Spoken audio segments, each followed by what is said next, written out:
Hello guys, তোমরা সবাই কেমন আছো? এই রেসিপিটা কেমন হয়েছে কমেন্টে জানাবে। তোমরা জানালে আমার খুব ভালো লাগে।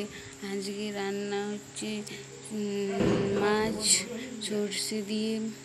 রেসিপিটা দেখো, ভালো লাগলে কমেন্ট করবে। আর তোমরা সবাই কেমন আছে সেটাও জানাবে।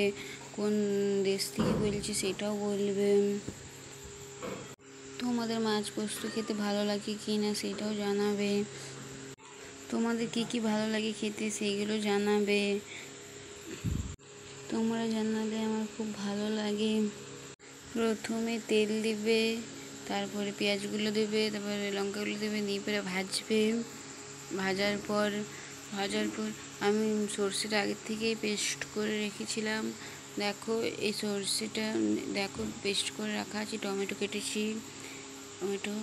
তারপরে পেঁয়াজটা ভালো করে ভাজা হয়ে গেলে টমেটোটা দিয়ে দিলাম। নাড়বো ভালো করে। দেখো মাছ পোস্তটা খুব ভালো লাগে। ওই রেসিপিটা যখন বানাবো তোমাদেরকে আবার শেয়ার করব। দেখো তারপরে নুন দিয়ে দিলাম, পরিমাণ মতো নুন দিয়ে দেবে।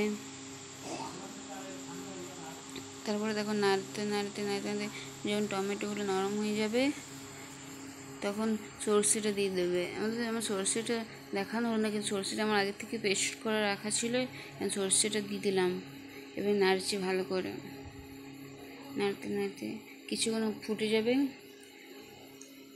তোমরা চাই, আমি একটু কম জল দিয়েছি কারণ মাখা মাখা করবো তো, সর্ষে মাখা। আমাদের সর্ষে মাখা মাছ দিয়ে খেতে খুব ভালো লাগে। আর বাঙালিদের তো এইটাই।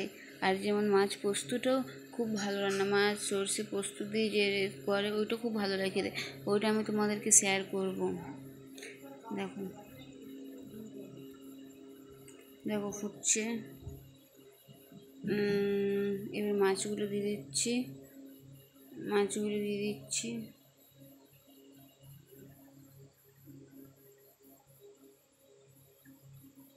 হচ্ছে।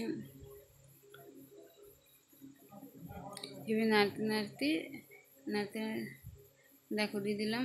ভাবলাম কম জল দিয়েছি কারণ মাখা মাখা করবো তো, বেশি এইসব ঝোল পছন্দ করে না।